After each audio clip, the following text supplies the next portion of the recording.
Please set your GP base. Plavsky particle, spring start. 皆様、大変長らくお待たせいたしました。これより第7回ガンプラバトル選手権世界大会を開会します。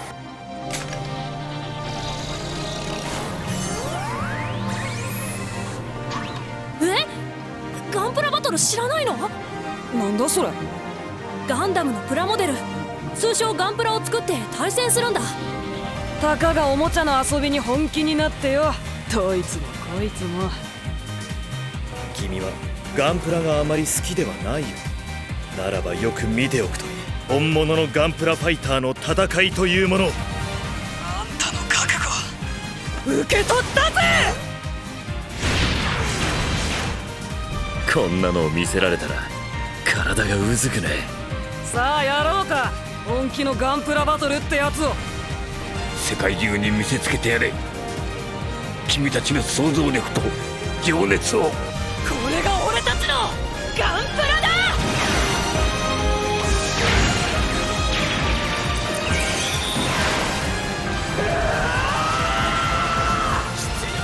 Battle ended. ゼのやつ、とんでもねえガンプラを作りやがった。Parmi les séries animées japonaises les plus emblématiques, beaucoup de titres ressortent facilement dès qu'on demande un certain genre. Et aujourd'hui ne fait pas exception car on va parler d'une franchise emblématique, si ce n'est la plus grosse franchise du genre mecha. Oui, vous l'avez compris, on va plonger dans l'univers énorme que représentent les Mobile Suit Gundam. Et pas n'importe lequel car on va parler du meilleur. Bon ok, mon préféré et le meilleur dans mon cœur. Loin d'être dans les premiers de la quarantaine et plus séries filmées ou AV existants, il s'agit d'une sous-série particulière qui n'a qu'un seul but intrinsèque, être totalement lucratif pour la licence Gundam. Bienvenue dans une nouvelle chronique de Kuro et Fili, préparez vos jouets robots qu'on appelle plus communément des Gunpla, car on est parti pour Gundam Build Fighters.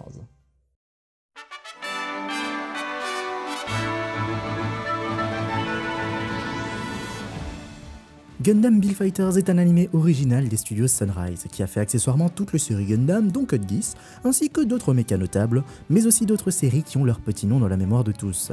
Sorti en 2012 pour un total de 25 épisodes ainsi qu'un certain nombre d'OAV un peu éparpillés sur différents titres, elle aura aussi le droit à une suite directe avec Build Fighters Try, ainsi qu'un spin-off sur deux autres séries qui se suivent avec Build Divers et Build Divers Re-Rise, tout ayant aussi 25 épisodes et on en reparlera rapidement à la fin. Et avant de rentrer dans le vif du sujet, je tiens à vous dire que c'est réellement le premier Gundam que j'ai vu de ma vie. En dehors de cette série et de ses dérivés, il n'y a qu'une seule autre série sérieuse que j'ai vue, et donc il n'y aura pas de comparaison directe avec quelconque autre série de cette licence. Donc si vous êtes un fan incontestable du sujet, je m'excuse d'avance si je manque de références ou que je ne pousse pas les choses autant que vous le souhaiteriez, et si vous n'êtes pas du tout fan de mecha, ce qui est techniquement impossible à cette époque, car si vous aimez l'attaque des titans, bah désolé de vous dire que officiellement vous aimez les mechas. Bref, c'est pas grave, ce qui comptera ici, c'est que cette série est avant tout cool pour ce qu'elle est, en tant qu'animé simple, avant d'être une énorme publicité à jouer. On y va? L'histoire commence fort, avec une grosse bataille dans l'espace.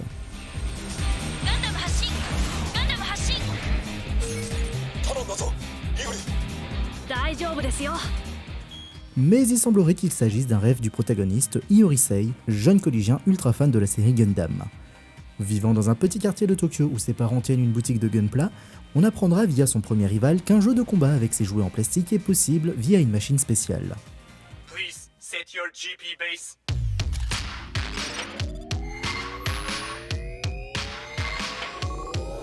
Banning Plavsky particle dispersal. Après une défaite cuisante car pas très bon pilote combattant, Sei désespère un peu de pouvoir participer au championnat du monde de combat de Gunpla, et il tombera par hasard sur Reiji, un roux qui s'est fait isekai sur Terre et qui passait par là par hasard.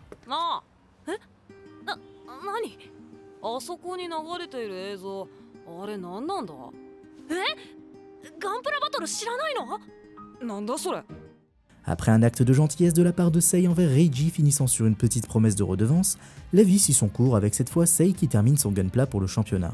Il se retrouvera à nouveau confronté à son premier rival pour tenter de prouver qu'il est capable de se battre, mais il se retrouvera vite à nouveau aux portes de la défaite. Il se fera sauver par l'apparition inesprévisible de Reiji qui se chargera de conclure la bataille à sa place.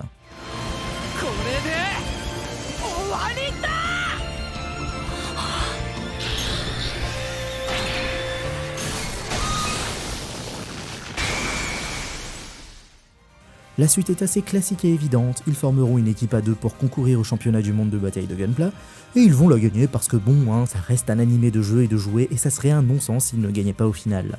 L'histoire suit un modèle de shonen jeu ou sport très classique où le héros possède un talent particulier dans le jeu qu'il pratique et participe au tournoi pour vaincre un à un tous ses adversaires ou rivaux jusqu'à la victoire finale et fin. L'histoire ne se prend pas la tête au premier abord et se concentre vraiment sur les combats intenses ainsi que la passion qui anime tous les participants. D'ailleurs, pour vous raconter comment on m'a vendu cette série à la base, on m'a littéralement dit « Hey, regarde, c'est Yu-Gi-Oh mais avec des mechas !» Alors, pas vraiment sur la forme, mais je comprends la comparaison car oui, ça l'est totalement pour le gamin qui veut juste regarder les gens se battre avec des cartes ou dans notre cas ici des gunpla. Donc rangez votre âme d'adulte qui ne voit qu'à travers des dessins animés des trucs pour gamins, parce que là oui, cet animé est avant tout pour émerveiller l'enfant qui est en nous, et en vrai, ça fait plaisir. Gundam Build Fighters est un animé avant tout pour les gamins, idéalement pour ceux qui ne sont pas encore familiers avec la série et dont soit un membre de la famille ou un proche en est fan et arrive à le faire découvrir, soit ils tombent par hasard dessus et accrochent à l'histoire des ados qui jouent aux batailles de jouets. Mais c'est aussi pour le grand gamin de mon âge qui aime ce genre de série où la passion et le dépassement de soi à travers le jeu est ridiculement bien fait. Non, parce que sérieusement, l'histoire en elle-même peut très bien être survolée parce que les combats sont tout simplement plus cool les uns que les autres, et pourtant si on s'y intéresse, elle débloque beaucoup plus de passion qu'il n'y paraît. Et dans cet univers, on peut te balancer des trucs totalement débiles comme par exemple le fait d'améliorer les performances des machines via une bonne peinture ou un matériau spécial, mais ils le font avec tellement de sérieux que ça en devient génial à suivre.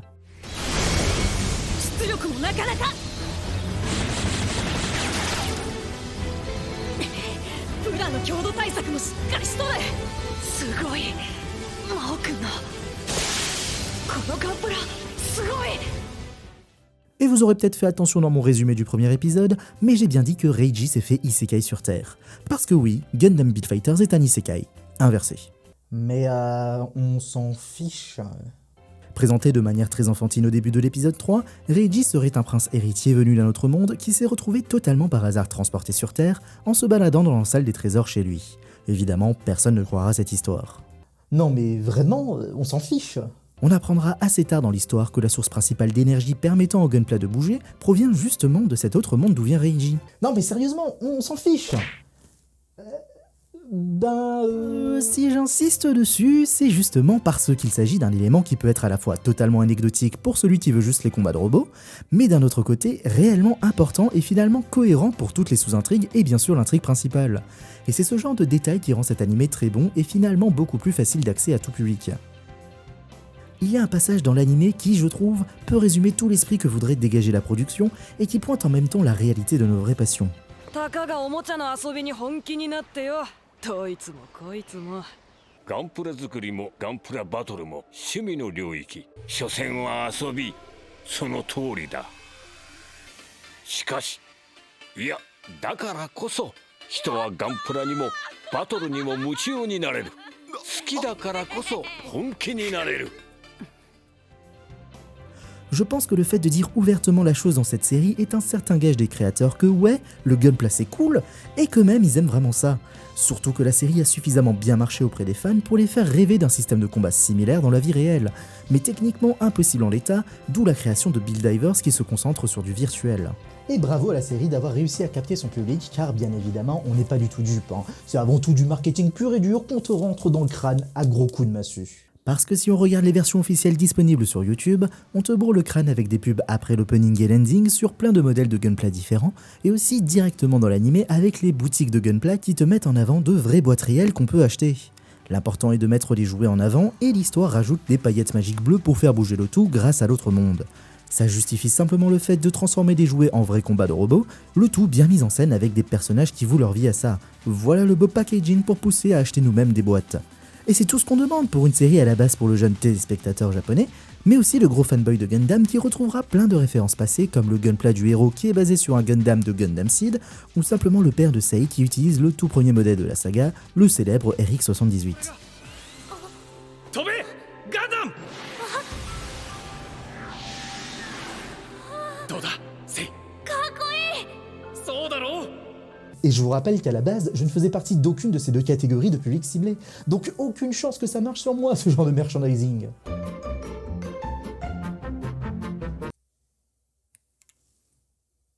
Saleté de capitalisme.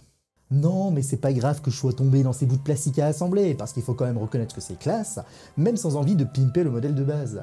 Bref, revenons à notre animé qui m'a eu simplement parce que les personnages qui jouent sont des cracks qui te poussent comme il faut à aimer ça.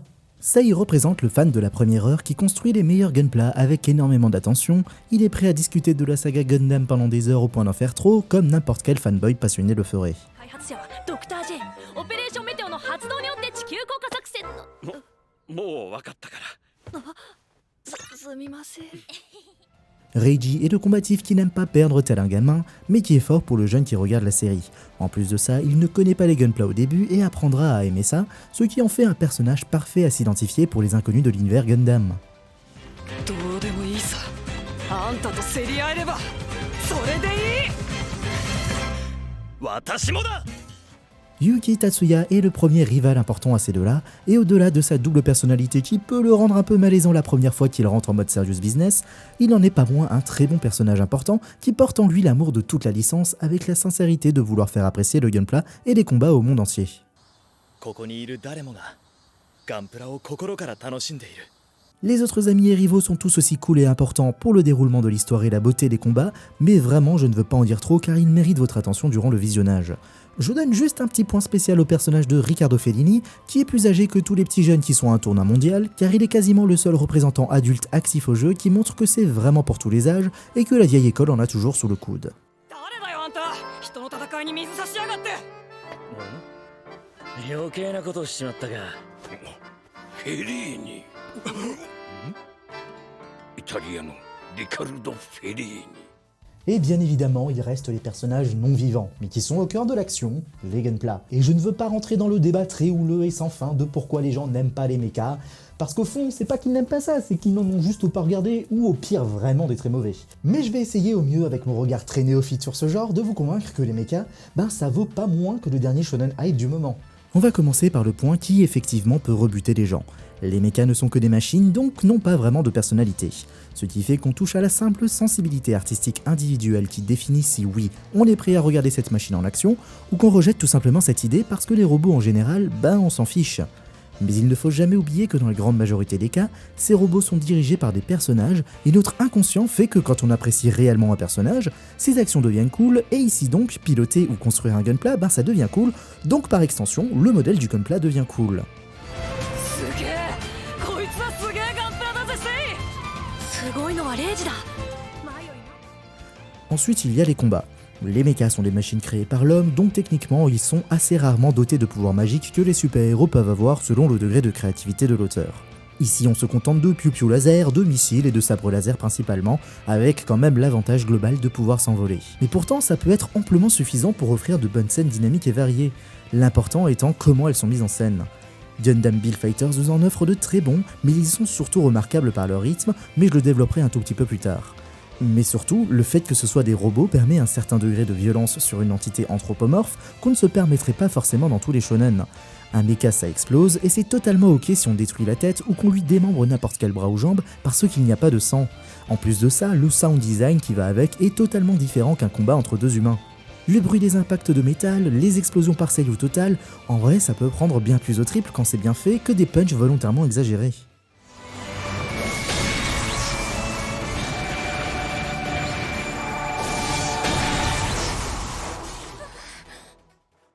Et le plus beau dans tout ça, c'est que Gundam Build Fighters a toutes les qualités que je vous ai citées. Mais il y a une dernière personne qui a une place tellement importante qu'elle contribue à la réussite artistique de cet animé, c'est son compositeur. Si je vous mets ça, vous me dites ? Oui évidemment, mais surtout Yuki Hayashi. On va mettre tout de suite les points sur les deux i. Yuki Hayashi est pour moi l'un des meilleurs compositeurs de cette dernière décennie. Boku no Hero Academia, Haikyuu, Classroom Crisis dont j'avais auparavant consacré une analyse sur une de ses musiques, ce sont autant d'œuvres qui ont eu leur potentiel d'épique décuplé grâce à l'apport musical de ce compositeur. Gundam Build Fighters n'y fait pas exception, je vous dirais presque sans sourciller qu'il signe l'une de ses meilleures OST globales avec cette série ainsi que sa suite. Déjà que je disais que les scènes d'action de la série sont un point fort, vous parsemez de ça les compositions fortes et impactantes qui viennent sublimer toutes les scènes, vous avez le bon combo pour satisfaire votre dose de bonne série. Les musiques d'Hayashi possèdent aussi une flexibilité incroyable. D'une part, elles peuvent se raccourcir ou s'étendre sans mauvaise impression pour mieux coller au rythme de ce qu'il y a à l'écran, mais surtout il y a un jeu de mixage sur les instruments beaucoup plus notable que dans d'autres séries. À partir d'un même morceau, il peut retirer la batterie, la voix ou simplement garder un seul instrument, ça peut changer totalement l'ampleur de la scène. Et ce genre de maîtrise de ses compositions est vraiment impressionnant lorsqu'on écoute à part l'OST et les différents passages de l'anime qui y correspondent. Les thèmes des héros ainsi que des rivaux sont aussi super marquants et réécoutables en boucle, et c'est en chopant toutes les subtilités de chacun d'entre eux qu'on peut arriver à déceler la magnificence de l'une d'entre elles. Bref, il y a beaucoup trop de scènes où la musique fait un travail remarquable à elle toute seule que ça triplerait la durée de cette vidéo, mais je vous en donne une qui se déroule à l'épisode 3 et le premier combat du tournoi de qualification, avec la musique Fairy Dance qui décrit parfaitement ce que je vous disais. Je vous invite vraiment à aller écouter la musique en entier, puis de regarder la scène en entier pour voir comment la musique temporise pendant 2 minutes complètes jusqu'au début du combat, en retirant la batterie et en piochant librement les différentes parties du morceau.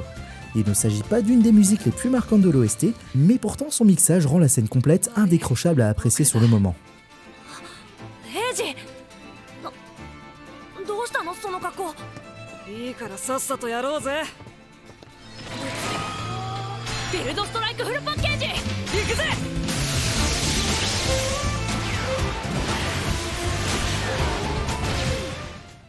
Avant de conclure, je vais vous parler rapidement des suites, car elles sont certes pas aussi bonnes que la première, mais elles ont toujours le mérite d'exister. Bon, toujours pour faire vendre des jouets, certes, mais ils surfent sur la vague installée par les bases du premier. Gundam Build Fighters Troy est la suite se passant 7 ans après la fin du duo Sei-Reiji. Au revoir le peu d'adultes joueurs, on se concentre sur des lycéens qui pourront participer au championnat du monde de combat Gunpla, avec pour particularité de se faire en 3v3, ce qui permet de renouveler simplement la formule de base qui était centrée en 1v1, même si elle avait ses épreuves variées sympathiques. Les personnages sont agréables mais un peu moins charismatiques, et généralement il est surtout porté visuellement par la protagoniste capitaine de l'équipe.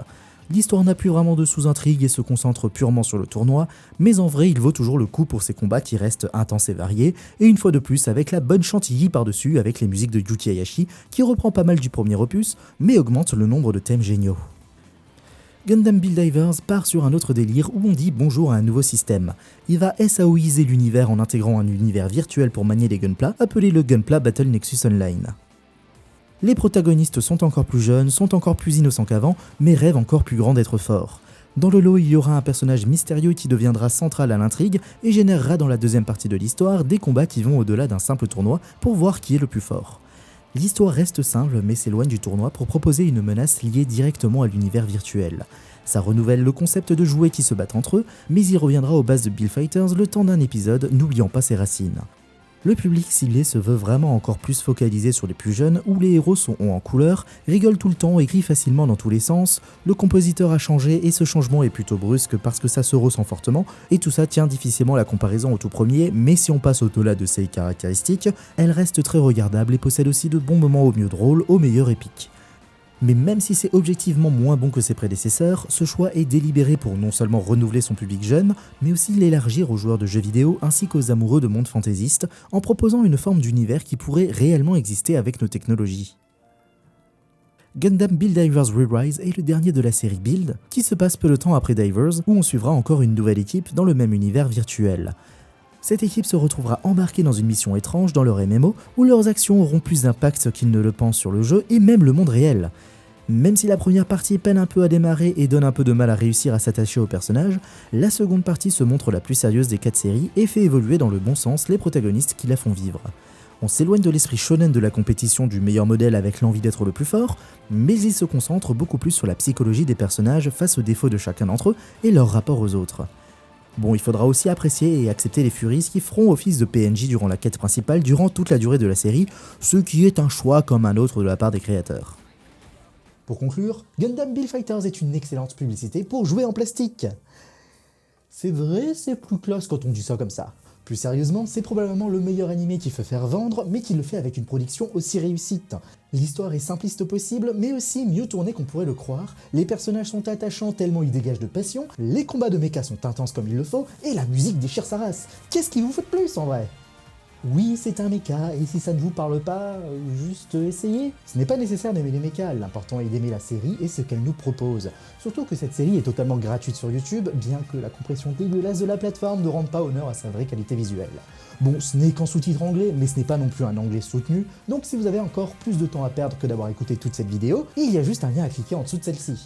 Oh, et si vous me faites le plaisir de regarder la série, n'oubliez pas de regarder jusqu'à après le générique de fin, il y a vraiment des bribes de scénario qui restent utiles d'un épisode à l'autre. Sur ce, c'est la fin de cette chronique sur Gundam Build Fighters, on espère qu'elle vous aura montré une porte sympathique, même minime, à l'univers Gundam. N'hésitez pas à vous abonner à la chaîne pour ne pas manquer les quelques vidéos qui sortent, et aussi me retrouver sur Twitch, car c'est réel, je fais des lives plutôt régulièrement sur des jeux vidéo et parfois de la musique. Même si là, avec la période des fêtes, je pense pas que je ferai de live avant l'année prochaine. Merci d'avoir regardé la vidéo jusqu'au bout, moi j'ai encore plein de kits qui n'attendent que d'être construits, mais en attendant, Cour et moi on vous dit à la prochaine vidéo.